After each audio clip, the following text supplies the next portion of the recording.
The path to the theater was not marked by signs, but by the sudden stillness of the current. Here, even the sea seemed to hold its breath. La Fenice, the Phoenix, once a jewel box of velvet, gold, and aria, now stood partly submerged in the hush of the tide, regal in ruin.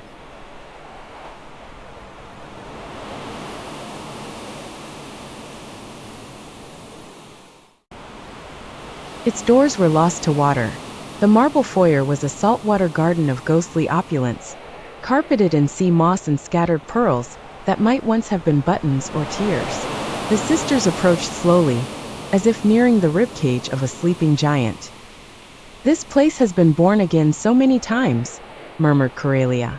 "By fire, by war, by men's quarrels. But never by the sea. Maybe it chose peace at last," Ligeia offered. They slipped through a broken arch and into the grand auditorium.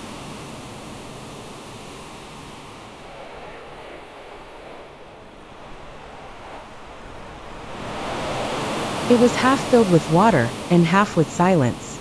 The once ornate balconies, now crumbling and laced with barnacles, leaned toward the flooded stalls like faded nobility still eager for spectacle. Fishes darted where once pearls hung from powdered wigs. Undina swam to the center of the stage, or what remained of it.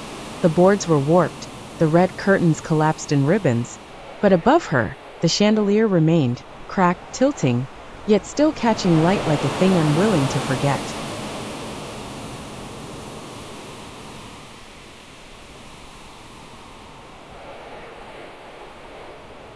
She lifted her arms, and the water shimmered. A sound trembled from her throat, a low, wavering note, tentative as a candle in wind. The theater responded, not with music, with memory. The walls vibrated softly, releasing the breath of operas long silenced. Melodies that had once been belted to full houses now floated in fragments. High soprano curls of longing, baritone sighs of betrayal, choruses gasping for air beneath applause that never came. Ligeia joined her, her voice a river of lament.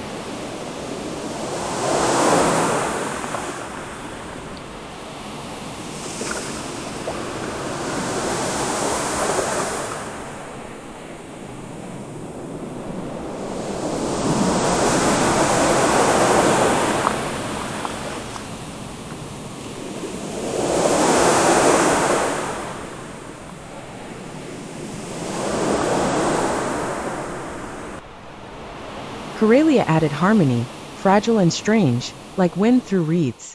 And for a moment, La Fenice came alive again. The chandelier twirled slowly, catching glints from the water like old eyes catching tears.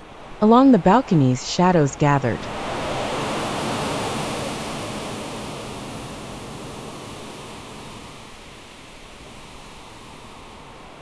Not people, but impressions. Hatted gentlemen applauding. A woman in emerald silk pressing a glove to her heart. A child asleep on a lap, dreaming of arias. "Do you feel it?" Undina whispered, breaking the chord. Corelia nodded. "Not just memory, desire. The theater still wants to be heard." They moved through the wings. Sea stars clung to pulleys.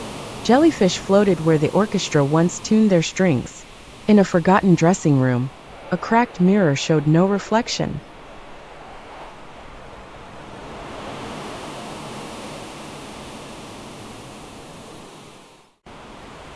Only a flicker of blush, the ghost of a last look. On a windowsill half drowned in ivy, they found something unexpected, a mask.